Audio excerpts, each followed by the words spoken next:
Est-ce que vous saviez que MS Project permet d'utiliser les tableaux Kanban? C'est très utile, c'est un outil intéressant qui est facile à mettre en œuvre pour un chef de projet, pour les membres d'une équipe, pour réguler le flux de travail ou pour un responsable de groupe. C'est Christian de Vision 6D. Maintenant, on aborde ça avec MS Project. Je suis donc ici dans MS Project. Ici, c'est déjà quelque chose qui est avancé. Je vais aller regarder avec vous comment on démarre de zéro. Alors pour partir de zéro, on démarre avec un nouveau projet qui est en train de s'ouvrir là. Et ce qui nous intéresse ici à l'intérieur, on doit aller chercher un autre affichage qui est ici à l'intérieur, qui est ce que l'on appelle ici le panneau de backlog. Je suis maintenant ici dans le panneau du backlog. Le backlog, c'est l'ensemble des tâches qu'un groupe ou une équipe va exécuter. Au moment où la tâche est dans le backlog, elle n'a pas encore été prise en charge par le groupe. Dans mon cas, il va s'agir d'un groupe de support informatique qui a différentes tâches, dont une des tâches que j'ajoute ici, c'est installer PC de Christian Alt. Donc j'ajoute la tâche et on trouve ici une première tâche. Je vais en ajouter une seconde. Comme il s'agit d'un groupe de support, il y a un problème avec un des PC aux ressources humaines. Monsieur Pfister se plaint, son PC est lent. Donc on écrit tout ici en anglais, c'est beaucoup plus simple. Je vais donc rajouter un ensemble de tâches. Il s'agit en fait d'un groupe de support informatique, c'est 3 personnes. Une chaque journée, c'est dédié aux urgences et puis les autres peuvent suivre le flux de travail qui est prévu avec les encours. Donc on voit ici que j'ai ma liste de tâches et le matin l'équipe se réunit et ils décident qu'est-ce qu'ils vont prendre en charge aujourd'hui. Alors ils vont se dire bah, tiens on va préparer le PC de Christian. Ici on a un petit problème, il y a des icônes qui disparaissent. Ici oui ça c'est important d'aller voir qu'est-ce qui se passe. Il va falloir qu'on passe la commande pour 3 nouveaux smartphones. Comme chaque jour, il faut qu'on valide les backups et puis on va mettre en route les tests qu'on souhaite faire sur les browsers concernant le nouvel ERP. La nouvelle version qui va tourner sur l'ERP. Ce qu'on fait ici, c'est qu'on les met par ordre de priorité, les tâches, et on va pouvoir débuter le travail. Je vais encore ajouter les autres tâches. Les ressources humaines ont perdu un fichier, donc ça c'est dans les priorités importantes. Vous voyez qu'on peut à tout moment réordonner la liste. Donc le backlog se vide petit à petit pour venir remplir la colonne, qui est la colonne qui représente que l'équipe est d'accord de prendre en charge ces éléments. C'est ce qu'on appelle à ce moment-là le point d'engagement. On a donc cette notion de point d'engagement à partir duquel le groupe prend en charge les tâches. Alors par exemple, le groupe dessine, donc une des personnes du groupe vient ici et prend en charge la préparation du PC de Christian Alt. Un autre, il va aller regarder qu'est-ce qui se passe avec ces icônes qui disparaissent. C'est le troisième qui fait le support en ligne. Bon, lui, il peut peut-être commencer à changer l'imprimante, faire cette partie de préparation. Donc tous les trois sont en train de travailler sur une tâche. On peut admettre à un moment donné que, ma foi, il est ici en train de se préoccuper de l'imprimante. Pour une raison quelconque, il a un blocage, l'imprimante n'est peut-être pas disponible, il y a quelque chose qu'il ne peut pas faire, ce n'est pas le bon moment. Donc il va prendre une deuxième tâche. Là, il valide les backups. Donc on a une personne qui a 2 tâches en même temps. Ce qu'on va faire avec le flux, c'est qu'on va limiter le nombre de tâches qu'une personne peut prendre en même temps. Et dans notre cas, on va limiter cela à 2 éléments qui peuvent être traités en même temps. Et ceci, c'est ce qui nous permet d'éviter cette dissipation que nous avons, c'est-à-dire qu'on bute sur un problème, on en démarre un autre, peut-être un troisième, un quatrième. Avec la méthode Kanban, c'est vraiment de rester concentré sur les tâches et de les achever avant de reprendre quelque chose de nouveau. Alors peut-être que le collègue qui s'est chargé des icônes, il a assez rapidement trouvé quel était le problème. Donc lui, il a pu terminer sa tâche. Alors on voit que lorsque la tâche ici, elle est terminée, on a un petit vu qui le signale. On vient de voir le déroulement d'une tâche, ici représentée par une carte qui a passé de l'état prêt avec l'accès suivant à en cours et finalement à terminé. Ce sont donc des colonnes qui sont ici, qui représentent les différentes étapes du flux.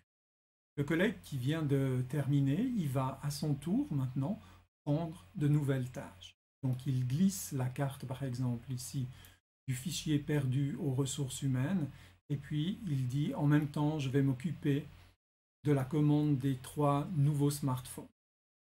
On n'a pas du tout regardé qu'est-ce qui était représenté par chacune de ces cartes. Donc si je vais regarder par exemple la commande de 3 smartphones, on peut, comme dans toute tâche dans MS Project, double-cliquer dessus et ça va nous ouvrir ce qui est déjà bien connu pour les utilisateurs de Microsoft Project, c'est la partie information. Donc on retrouve exactement le descriptif d'une tâche ici dans la partie tableau de tâches. Ici, on a une équipe qui, de manière indifférente, prend les différentes tâches. On n'a pas du tout parlé d'assignation de ressources, mais MS Project nous le permet. Par exemple, ici, on pourrait très bien dire, vous voyez que avec bouton droite, je peux affecter des ressources. Et puis ici, dans mes ressources, j'ai défini mes 3 collègues du support. Donc, je peux très bien dire que, par exemple, c'est John qui est en charge de cette tâche. Donc, j'ai déplacé la tâche de manière à ce que l'on puisse voir la personne qui en est en charge. Donc, on peut admettre que ici, par exemple, John, lui, il a terminé son travail. On peut aussi, par exemple, ici, Monsieur Pfister, il a recontacté le support pour dire que dans le fond, son PC allait très très bien, c'était lui qui avait eu un problème. Donc on peut tout simplement, ici, on peut supprimer une tâche de la liste, il n'y a rien de bien sorcier derrière ça. À tout moment, on peut avoir une bonne visibilité sur ce qui est en train de se passer dans ce groupe. On peut dire qu'actuellement, on a ces 4 tâches qui sont en cours et on a déjà une des tâches ici qui est terminée. Je vais ici venir et puis assigner une autre ressource. Ça, c'est effectivement Clara qui est en charge de cette tâche et j'affecte Clara à cette tâche. Elle termine son travail. Les tâches sont terminées ici. Nous avons maintenant la possibilité de voir un état de situation sous une autre forme avec MS Project en allant dans la partie des rapports. On a ici des tableaux de tâches et puis il y a le tableau état de la tâche. Et on voit ici les différents états des tâches et ici on voit pour chacune des cartes à quel état elle se trouve. Je suis revenu dans le backlog. Donc ici, on a un flux simple. Si je souhaite maintenant changer ce flux en lui ajoutant une étape, par exemple, dans mon cas de test, c'est-à-dire que les gens interviennent, mais j'aimerais bien qu'ils aient testé les modifications et qu'ils assurent bien que le test a bien été réalisé. Donc ma dernière colonne qui est ici, je vais la renommer. Je vais la renommer en test. Mais bien sûr que j'ai besoin maintenant d'ajouter une colonne qui, elle, va s'appeler terminé. Donc de cette manière, j'ai une colonne supplémentaire ici dans ce flux. Donc j'ai introduit la notion de test.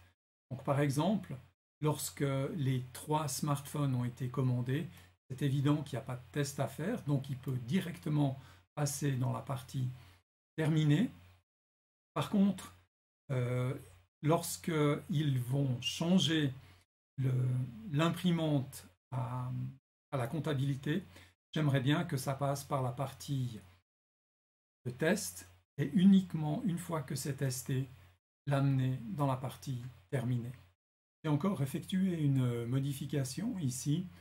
Ici, lorsque c'est terminé, j'ai ajouté le pourcentage achevé, c'est-à-dire 100%, et dans le test, j'estime que le 20% du travail reste tant qu'on n'a pas fait le test. Donc j'ai défini que cette étape correspondait aux 80% de réalisation du travail.